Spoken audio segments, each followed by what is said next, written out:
Hey skaters, my name is Sonic. I'm here with InMove Skates. And if you're like me, you probably love to skate. I like to do all kinds of skating, so that includes street / urban / freeride, includes slalom, includes speed skating, and it even includes a little bit of aggressive skating. So, with so many different kinds of skating, we got different kinds of equipment, different boots, different frames, different wheels, and let's make sense of it all. So, let's get into that.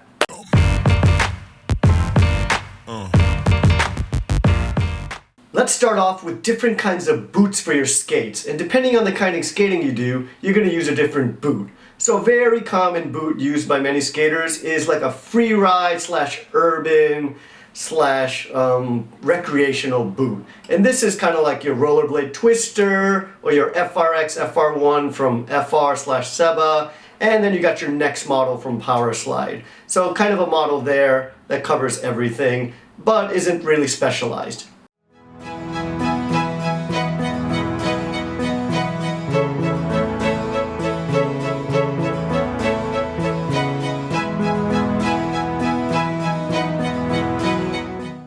Next up, we have something like this. This is the FR Igor. This is a very, it's a slalom skate. It's made for freestyle, made for going around cones. So you can see it's got a lot of support here, so you can do those crazy one-wheel tricks like the famous Alex from InMove Skates. And you could, really have that control in there. So freestyle / urban skate, or for slalom more so. Next up, we have speed skates. You'll notice that it's much sleeker, made to go fast, and these things are usually made all of carbon fiber, and they have a low-cut boot. So these aren't so good for doing other kinds of skating. They're kind of more specialized for speed, and personally, I'm not even a fan of having this low-cut boot, even when I do racing. But it seems to work for a lot of speed skaters, especially those with great technique. Now, here's something that looks a little different. This is an aggressive skate. It's made kind of to be built like a tank. And this thing's made for jumps, it's made for grinds, it's made for all sorts of cool tricks. You'll notice with aggressive skates, in addition to having a lot of shock absorption in there, they have this thing called sole plates. And this helps with tricks, so you could do stuff like grinds. So, excellent for that application. After that, we have roller hockey skates. These are kind of very minimal Spartan skates designed off of ice skates, but they work for a lot of different kinds of skating, including like urban and slalom, if you're not getting too advanced with them quite yet. So very neat stuff, really easy to find in shops, especially in the US. Last off, you sometimes have hybrid skates. So this is a skate that actually, this is my own skate. It's a prototype I had designed. I call it the Chimera skate because it's a blend of different kinds of skates. So it's very much like a speed skate, but it also has a cuff. So I can do slalom and urban skating in it.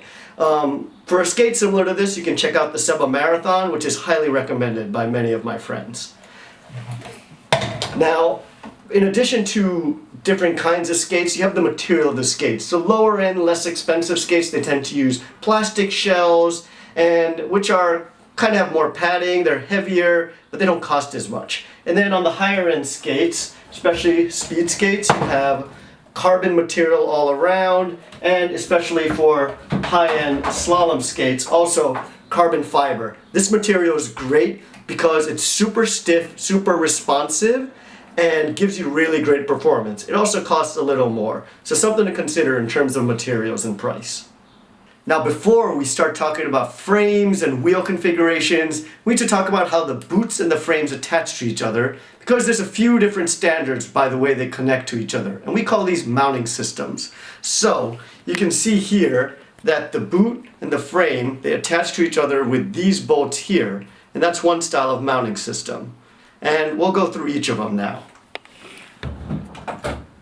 The first system I'll talk about is the 165 mounting system. And this is very commonly used for slalom skates, a lot of recreational skates, and even some older speed skates that had smaller wheels. Now the reason it's called 165 is because there's 165 millimeters between the front mounting position and the back mounting position. So you can see from this hole to that hole. You also notice that there's a little bit of a lift here at the heel compared to the front, which is common for the 165 mounting system. Next up, we have the 195 mounting system. This is used on most speed skating boots today to accommodate larger wheels. So 195 means there's 195 millimeters from the front mounting block to the rear mounting block. And to do this, because this second wheel wouldn't work with the 165 mounting block, which would be right here in the way. So speed skating frames and boots have moved the mounting block up forward to accommodate larger wheels. Great. Next up, we have the UFS mounting system. Now, unlike 165 and 195, where there's a little bit of lift on the heel, this is completely flat. So it mounts straight to the bottom of the boot, and aggressive boots, tend to be very flat across the bottom to make them more stable and good for jumps and stuff. Something interesting to note is that the two mounting holes here are 165 millimeters apart. So it is possible to create adapters between different systems.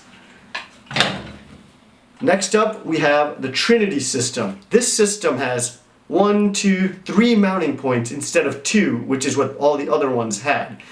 This is new and from Powerslide, so you can only get Powerslide frames for now that have it, and they work mostly with Powerslide only boots. But it's a cool system because you got this extra mounting point and you have this area free. So like 165 and 195, there's a little bit of a lift here in the back, though not as much. And because of this system, you could have any wheel configuration. So here I've got a 4x80, but you could also have something like a 3x125, or even a 4x110, or 3x100, and it's a really cool system. So still kind of new and has a few imperfections, but really cool system once I think we get some more frames to the market. Lastly, I want to speak about other systems. So we have ones that are just kind of fixed onto the skates. Over here you can see these are riveted right onto the skate. This is common among roller hockey skates, regardless of low end or high end. It's also common among lower end recreational skates where they just kind of attach the skate. So you can't really do too much with it. You can't adjust it, you can't change the frame, but what you see is what you get. Great. Moving on to frames, let's start with the different materials frames are made of. So here we have a frame made of like a plastic material, and this is common among aggressive frames because they slide better compared to metal, and it's also used just in lower end skates in general. They flex a bit, they're not as responsive, they also cost a lot less. So that's plastic frames. The most common frame material is aluminum, and this comes in different versions. So a lot of lower end skates that have, or mid end skates will have 6000 series aluminum, which is slightly softer, more forgiving ride, but less responsive. And then higher end skates will have 7000 series aluminum. So that you'll see more on the slalom skates and even speed skates, which is a stiffer metal, responds better, but less responsive to, less comfortable on the road potentially. There's also the amount of material. So you can see there's a lot of material on these frames, which are used for urban skating, more pounding coming to the skates. And then speed skating, you can see they've cut out a lot of material, so much lighter, and you can't really be doing jumps and stuff on them. The last material, and this is kind of newer, is a carbon fiber. So this is super, super lightweight. It's also very stiff and very responsive. But you have to be kind of careful with them because they could shatter, and depending on the design of the skate, it could be better or worse. But here, they've got some metal in here on the mounting points to strengthen it. So that's materials. Next up, we'll talk about frame length, wheel size accommodation, and wheel configurations. So here we have a frame that's got 76 millimeter wheels in it, and 4 of them, and the frame is called a 231. That means 231 millimeters from the first bolt to the last bolt. It accommodates 4 76 millimeter wheels. Here we have a 243 millimeter frame, and it accommodates 80 millimeter wheels. So a little more space to get bigger wheels, but the wheels are very close to each other. Here we have something different. It's 3 wheels instead of 4 wheels, which gives you a bit more speed, and it's a lot of fun, but they're slightly less stable on the road because there's more gap between the wheels and you only have 3 points of contact on the ground instead of 4. Funny thing here is these wheels are 100 millimeters, but the length is same as a 231 frame. So you can see, very cool, bigger wheels but still the same length. So something like this is still very maneuverable but gives you speed at the same time. The 3-wheel skates are getting very popular for urban skating, though they're just not as good for slalom in my experience. From here we got, for the speed frames, much bigger length. Normally speed frames are measured in inches, so this one is a 13.3 inch frame to accommodate 4 wheels of 110 millimeters. And there's also shorter frames for smaller wheels. Last off, we have 125 millimeter wheels, and these are big frames, but they can come in different lengths, especially the 3-wheel versions. They can make them longer, which is the case for speed, but they're also for urban skating, 125 millimeter wheels, but smaller frames to allow for some maneuverability.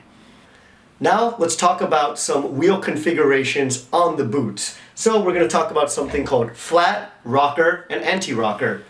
For flat, we have basically all the wheels are touching the ground at the same time. They all make contact with the ground. This is most common among urban skates, speed skates, a lot of skating. You have a flat setup. This is a very stable setup. It gives you a lot of speed and it gives you a medium amount of maneuverability when it comes to motion. So that's a flat setup. Next up, we have a rockered setup. A rockered setup is where the front and the back wheel are not touching the ground. You could also have a front rocker setup where only the front wheel isn't touching the ground. And what this gives you is more maneuverability when it comes to skating. So this is really good for slalom or for doing kind of more trick and stylistic skating. This is less stable when it comes to high speed or urban skating. So you want to think about which application you want.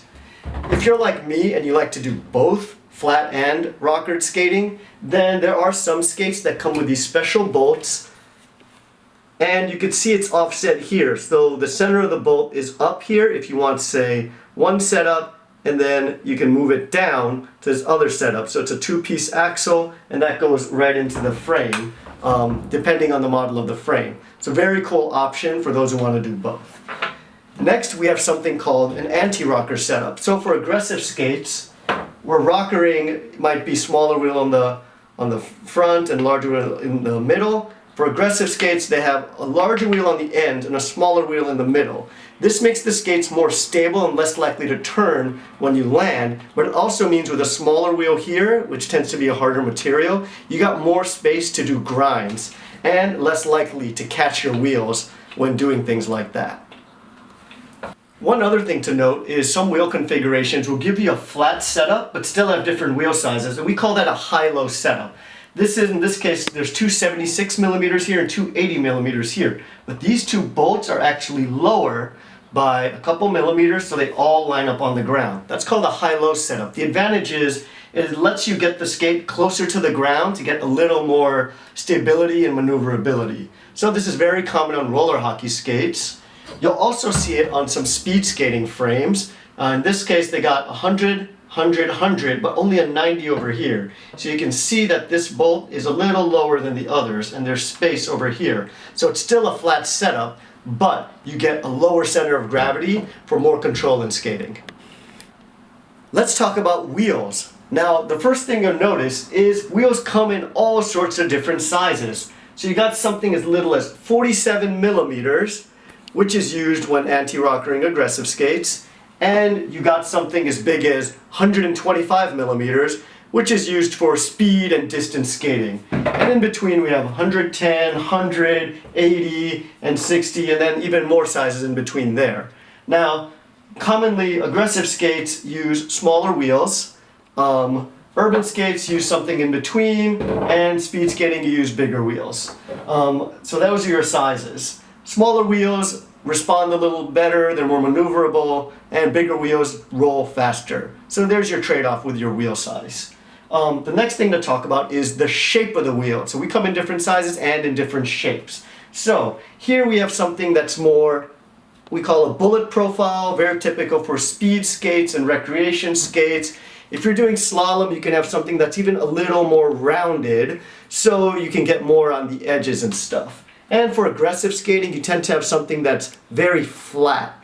So it's more stable, they don't do so much turning, and it's good for like just that kind of stability in place. Wheels also come in different hardnesses. So some wheels are super hard, like this aggressive wheel, because it's good for sliding, you want it to slide more. Softer wheel will grip more, but it'll wear out a little faster.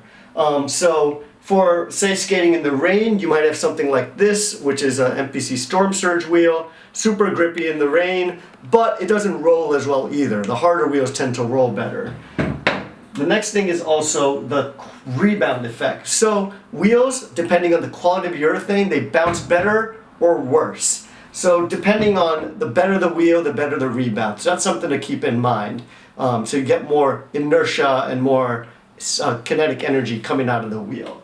One last thing to mention is some wheels come with two kinds of urethane. So they'll have like a soft urethane inside, so you get extra rebound and responsiveness, and then they have a hard urethane on outside. So here's an example of a wheel that I've loved to death and worn out. And you could see I've worn out the first level of urethane, which is the hard stuff, and inside you can see a softer urethane. So pretty cool technology in the works. Thank you for watching, guys. My name is Sonic. For more videos, check out the YouTube channel for In Move Skates and subscribe. Thanks, guys.